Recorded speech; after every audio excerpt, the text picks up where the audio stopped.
Hey everybody. No, it's been a long time since I've just done a film review by myself. Those of you who follow me on Facebook know I've been a little busy with personal matters lately, so won't go into those. Go to my Facebook page. There's videos all about what happened around here, around the house, all the chaos that's gone on. Hopefully I'm going to get back to doing these much more frequently, and I might be able to start editing clips into these soon, so hopefully these won't look so cheap, and I'm going to start trying to really promote them. So the movie I want to talk about is a movie that I think I'm kind of the perfect person to talk about, and that movie is Saban's Power Rangers, the 2017 version. I have to say 2017 because I know there's a couple other theatrical versions of Power Rangers, not sure what their names are, so we'll just say Power Rangers 2017. The movie was directed by a guy named Dean Israelite, who made another film that I actually quite like, and turns out I think I'm like one of the only people that really enjoyed it, and that was Project Almanac. Won't go into too much. I might do a review of that one day. I understand why people didn't like it. Some people just simply don't like found footage movies, and I'll be honest, I don't like most found footage movies, but I really liked Project Almanac. I thought it was really well made, and it kind of, to me, was a little realistic. If a group of kids could time travel, this is probably the dumb shit they would do. So I kind of like his directing style. Now, Power Rangers basically stars a bunch of kids from stock photo images that were put into anti-drug and stranger danger PSAs when you were in high school. They all just look like cookie-cutter kids that you'd throw in these, and a guy that looks like the kid who played Everybody Hates Chris from Everybody Hates Chris. So, movie had some star power to it. None of the kids were really well-known people. The movie had Bryan Cranston, it had Elizabeth Banks, and Bill Hader. All three were pretty good. I actually really enjoyed Elizabeth Banks' performance. I'll get into that here in just a second. So, real quick, here's why I think I'm the perfect person to review this movie. I didn't like the show at all. I was 13 years old when it debuted in August of 1993. Now, I thought it was going to be one thing, and it was another. And I was just at that age where I was getting over those kind of shows, and I was starting to get more into adult-oriented shows. I was starting to watch The Kids in the Hall a lot more. I was starting to watch The State on MTV. I was getting more mature, and looking back now, that shouldn't have mattered. I still watch cartoons all the time. Right now, we're marathoning the original Ninja Turtles series. So, but it just didn't click with me. I like fun-dumb. I really like fun-dumb movies. Like, I'm a huge Sharknado fan, as you can tell by the poster, but the show just was dumb to me. Like, the people who were 4 or 5 years younger than me that grew up with Power Rangers, like, from the time they were like 7 and 8 years old on, I kind of get that. For me, I was just too old when it came out. I gave it a shot several times. I found the characters annoying. I actually got to meet Amy Jo Johnson once, and she was really nice. And she's really pretty in person. Not that she isn't on the show, but she was really nice. And I barely said a word to her. It was like a meet and greet thing. I shook her hand, and she smiled, and that was it. I'm like, oh, she was really nice to people, so won't dog down on her. But no, I didn't like the show. I tried several different versions of the show. There was one version of it on Nickelodeon, or not on Nickelodeon, I'm sorry, on the Disney Channel a few years back, and every now and again I'd catch an episode of that, and that actually wasn't too bad.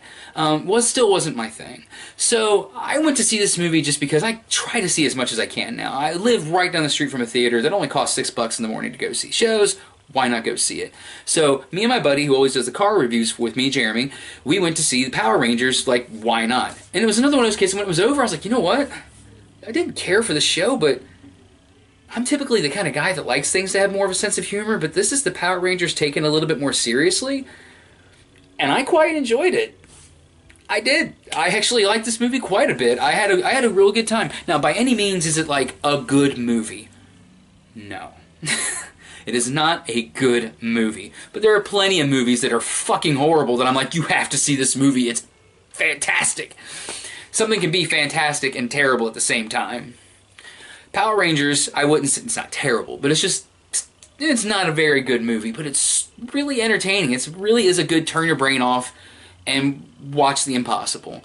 And I think, and I could be wrong about this, I think this movie contains the first openly lesbian superhero character, so it gets positives for that.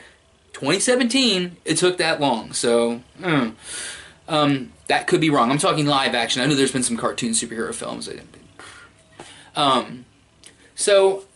Bryan Cranston as Zordon, I thought was great. He played the part totally straight and was great at it. Bill Hader as the robot got just annoying enough just annoying enough. But I still really enjoyed his performance. But for me, I love Elizabeth Banks, just not as a director. Reference Pitch Perfect 2. Not a good director, tremendous actress. I love her in almost everything I see her in. The Hunger Games movies, Effie Trinket, for me, was one of the best characters of the films. I loved Effie Trinket.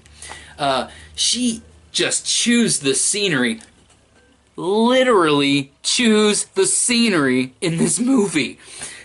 She's like, I need gold, and she just starts eating these fucking gold necklaces. The guy behind the counter is just like, what? And then I come to find out, I read some trivia, that wasn't planned for her to just start eating the girl. That's really was that dude's reaction. He's just kind of like, the hell are you doing?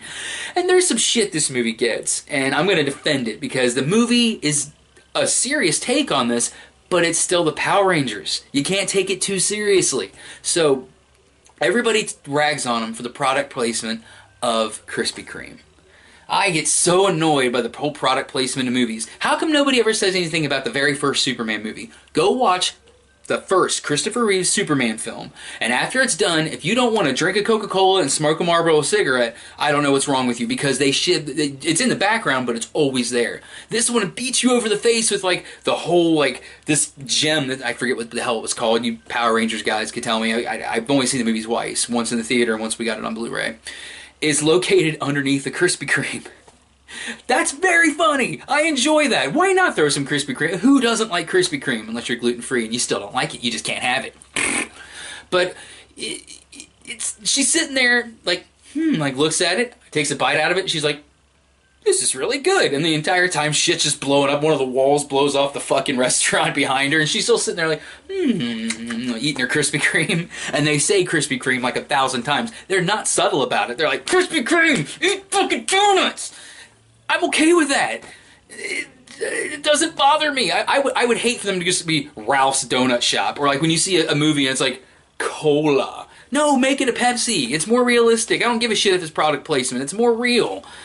E.T. didn't shy away from that. Reese's Pieces ended up, they were almost going broke, and then the Reese's Pieces appeared in E.T. and it freaking saved the company. I don't mind product placement. Going off track. Power Rangers.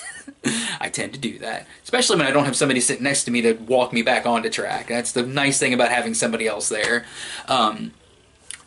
So I highly recommend watching Power Rangers. It's just a little over 2 hours, so it's not like a 2.5 hour film, but stuff happens all throughout. There are some lulls in the middle, but the opening scene of the film, the first 5 minutes, I almost was like, fuck this movie. Because they make a joke about a guy milking a goat or whatever it is, and they're like, that's not a girl goat. It's a boy goat. You didn't milk him, you jerked him off. I was like, oh man, don't let this be that kind of movie. But that's the only time they do that kind of joke in the whole film. The rest of the film is not like that. So, there you go. Power Rangers 2017. It's just kiddie enough that I think a kid, probably 8 years old or over, unless you have a real responsible kid that understands the difference between fantasy and reality, unlike these parents who 15-year-old kids won't let them watch Harry Potter. Fuck you.